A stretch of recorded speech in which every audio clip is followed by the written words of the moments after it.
मैं अब कभी रूस वापस नहीं जाना चाहती। मैं भारत में रहना चाहती हूँ। इंदिरा गांधी अंतर्राष्ट्रीय हवाई अड्डे पर उतरने के मात्र 3 मिनट के भीतर रूस के शीर्ष 1% उच्च वर्ग की वे लड़कियां, जो दुनिया भर का ऐश्वर्य देख चुकी थीं, अचानक फूट फूट कर क्यों रोने लगीं?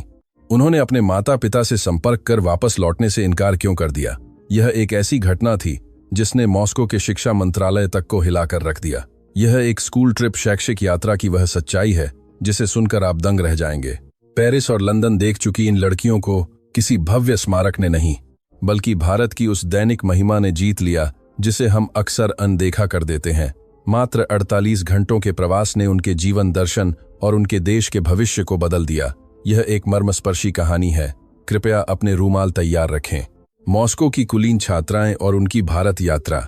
वर्तमान में मॉस्को का शिक्षा मंत्रालय एक बड़े संकट और चर्चा के दौर से गुजर रहा है।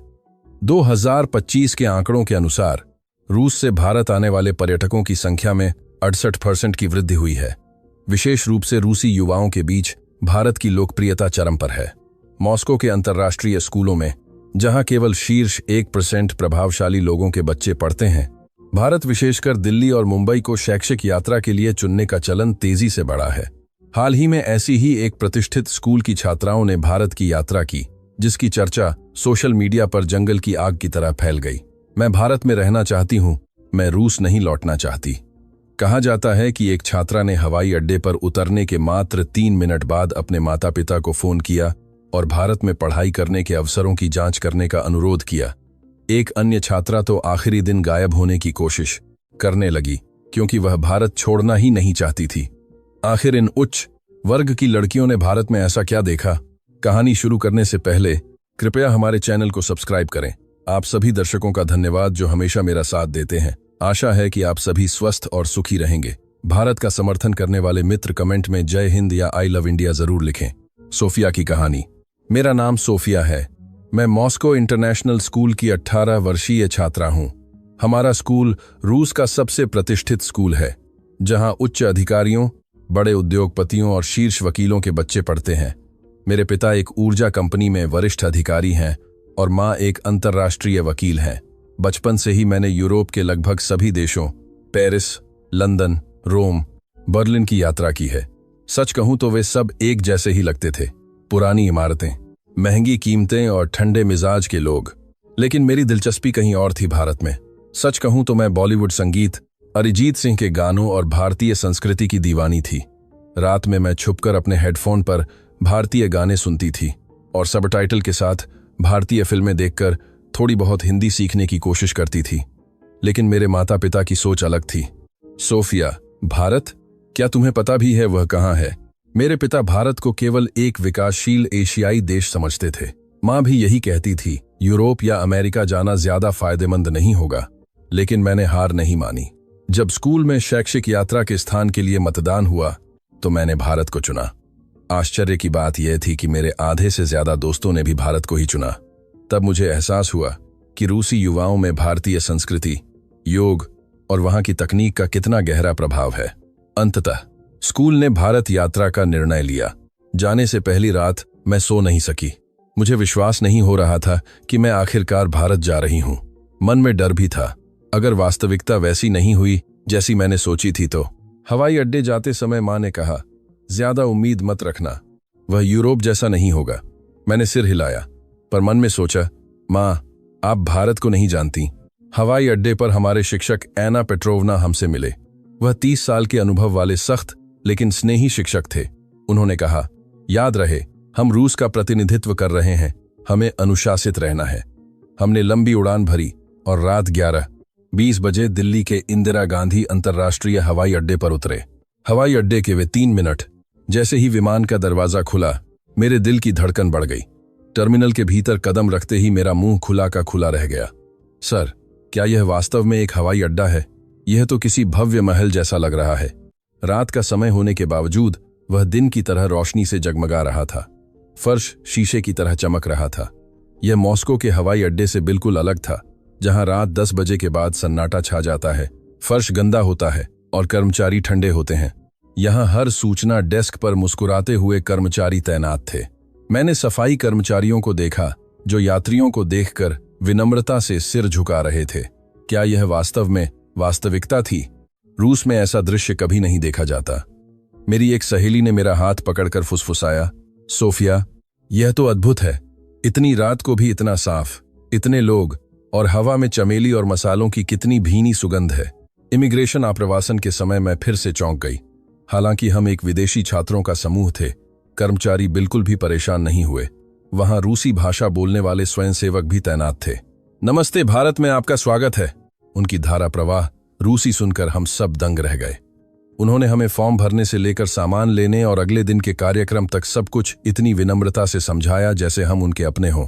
यूरोप के हवाई अड्डों पर विदेशी होने के कारण उपेक्षा झेलना हमारे लिए आम था, पर यहाँ की मेहमान नवाजी अलग थी।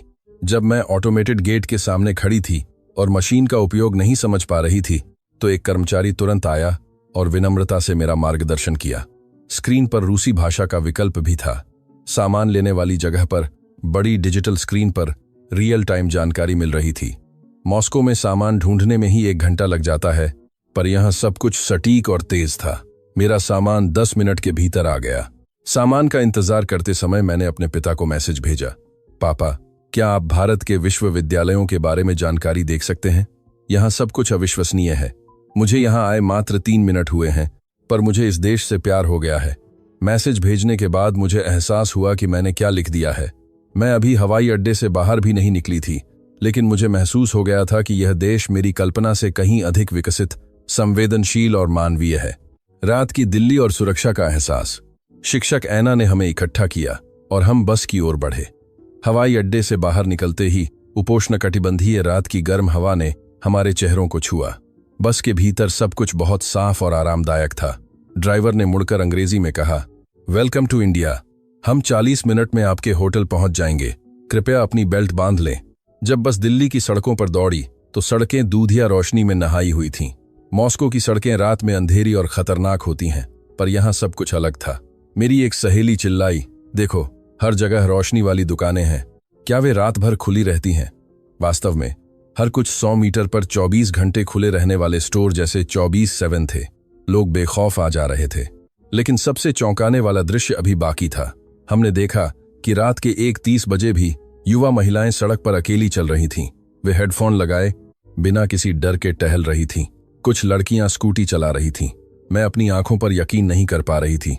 मॉस्को में रात 10 बजे के बाद किसी लड़की का अकेले निकलना खतरे से खाली नहीं माना जाता। अपहरण और हिंसा की खबरें वहां आम हैं। मैं खुद कभी पिता या ड्राइवर के बिना बाहर नहीं निकलती। शिक्षक ऐना ने भी खिड़की से बाहर देखते हुए ड्राइवर से पूछा, क्या यहाँ महिलाएं रात में अकेली सुरक्षित हैं? ड्राइवर ने हंसते हुए जवाब दिया, जी हाँ, दिल्ली अब बहुत बदल गई है। यहाँ हर जगह सीसीटीवी कैमरे और पुलिस गश्ती दल रहते हैं। महिलाएं सुरक्षित महसूस करती हैं। यह सुनकर मेरा मन भर आया। असली विकसित देश वह नहीं है जहां केवल बड़ी इमारतें हों, बल्कि वह है जहां एक नागरिक रात में भी बिना डरे चल सके। यह भारत की असली ताकत थी। होटल का अनुभव और अतिथि देवो भव। जब हम होटल पहुंचे तो रात के 2:30 बज रहे थे, लेकिन होटल के आसपास की रौनक अभी भी बरकरार थी। चाय की दुकानें और कुछ रेस्टोरेंट अभी भी खुले थे।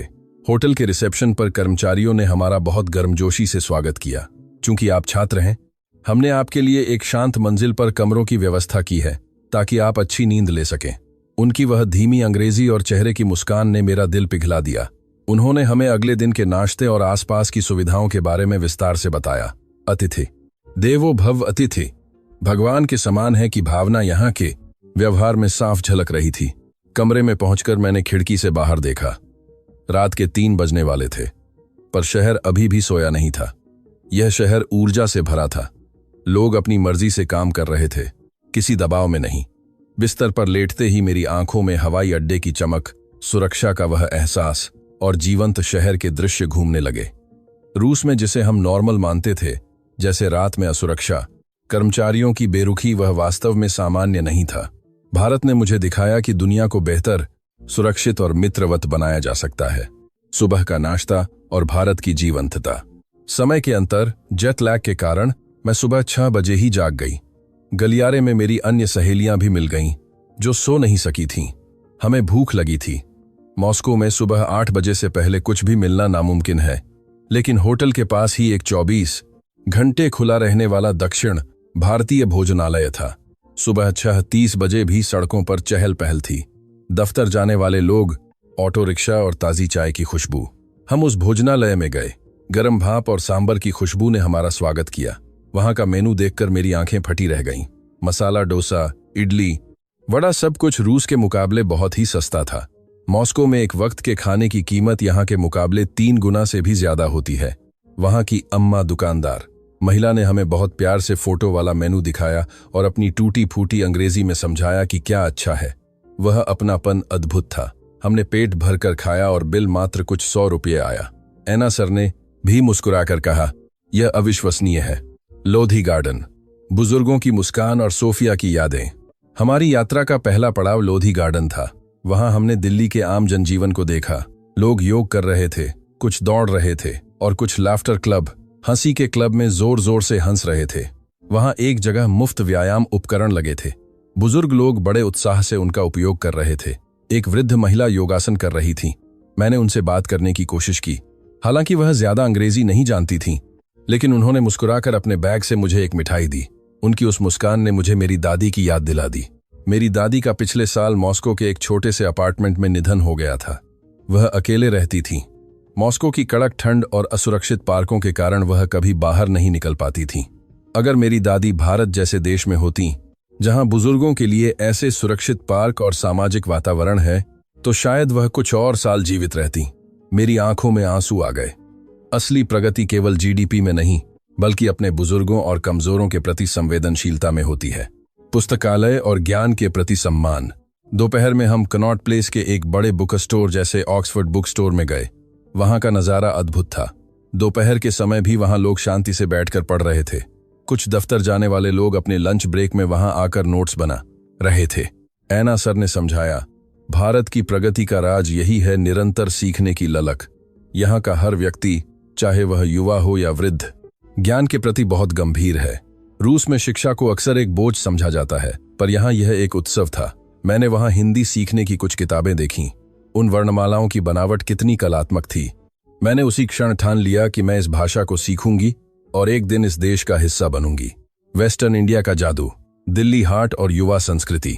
शाम को हम दिल्ली हाट गए। वहां भारत की विविधता सिमटी हुई थी। हस्तशिल्प, कपड़े और विभिन्न राज्यों के पकवान। हमने वहां लोक कलाकारों को नृत्य करते देखा। उनके रंगीन कपड़े और ऊर्जा ने हमें मंत्रमुग्ध कर दिया। एक कलाकार ने मेरा नाम हिंदी में कागज पर बहुत सुंदर ढंग से लिखा, सोफिया। उसने बताया कि इसका अर्थ बुद्धि होता है। मैंने उस कागज को बहुत संभाल कर रखा। वहां के युवाओं में जो जोश और अपनी संस्कृति के प्रति गौरव था, वह मैंने यूरोप में कहीं नहीं देखा था। विदाई और एक नया संकल्प। यात्रा का अंतिम दिन आ गया। मेरा मन भारी था। हमें दिल्ली के कुछ प्रसिद्ध मॉल और फिर हवाई अड्डे जाना था। हमने वहां की मशहूर कुर्तियां और ऑर्गेनिक स्किन केयर उत्पाद खरीदे। लंच में हमने बटर चिकन और नान का स्वाद लिया। शिक्षक एना ने हमसे पूछा, कैसा लगा भारत? सभी लड़कियों ने एक सुर में कहा, यह दुनिया का सबसे अच्छा देश है। यहाँ की सुरक्षा, यहाँ के लोग और यहाँ का खाना, सब कुछ जादुई है। मैंने एक लंबी सांस ली और कहा, सर, मैं अब कभी वापस नहीं जाना चाहती। मैं यहाँ पढ़ाई करना चाहती हूँ। यहाँ की संस्कृति को और गहराई से जानना चाहती हूँ। होटल लौटकर मैंने एना सर के लिए एक पत्र लिखा। प्रिय एना सर, इस यात्रा ने मेरा जीवन बदल दिया। मैंने देखा कि एक शांतिपूर्ण और सुरक्षित समाज कैसा होता है। मैं मॉस्को लौटकर अपने माता पिता को मनाऊंगी कि वे मुझे भारत में उच्च शिक्षा के लिए भेजें। मैं भविष्य में रूस और भारत के बीच एक सेतु बनना चाहती हूँ।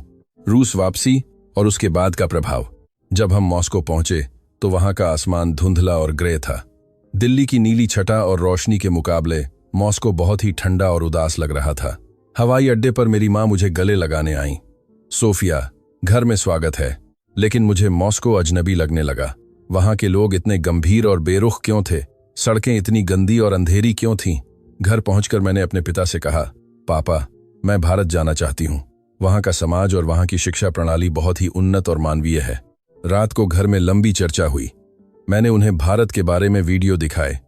रात की सुरक्षा, बुजुर्गों का सम्मान, तकनीक और परंपरा का संगम। पिता ने अंततः कहा, ठीक है, अगर तुम 1 साल तक हिंदी सीखती हो और तुम्हारा इरादा नहीं बदलता, तो मैं तुम्हें भारत भेजने में मदद करूंगा। एक बड़ा बदलाव। मेरी और मेरी सहेलियों की भारत यात्रा के वीडियो सोशल मीडिया पर वायरल हो गए। 48 घंटे जिसने मेरा जीवन बदल दिया नामक मेरे वीडियो को लाखों बार देखा गया।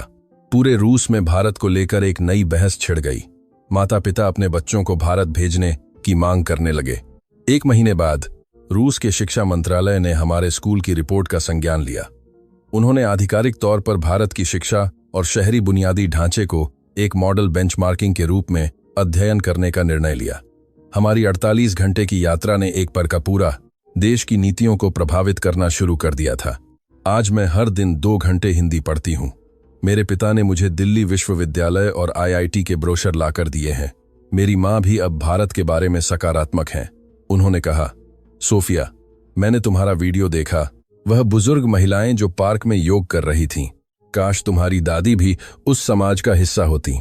जल्द ही मैं फिर से भारत जाने वाले विमान में होंगी, इस बार एक पर्यटक के रूप में नहीं बल्कि एक छात्रा के रूप में। निष्कर्ष, भारत की असली ताकत उसकी बड़ी अर्थव्यवस्था या परमाणु शक्ति में नहीं है, बल्कि उसकी सॉफ्ट पावर, उसकी संस्कृति, उसके लोगों की गर्मजोशी, सुरक्षा का एहसास और अतिथि देवो भव की परंपरा में है। जो हमारे लिए सामान्य है वह दुनिया के दूसरे छोर पर बैठे किसी व्यक्ति के लिए एक सपने जैसा हो सकता है। यही कारण है कि आज पूरी दुनिया भारत के प्यार में पड़ रही है। अगर आपको यह कहानी पसंद आई तो कृपया हमें सपोर्ट करें। धन्यवाद।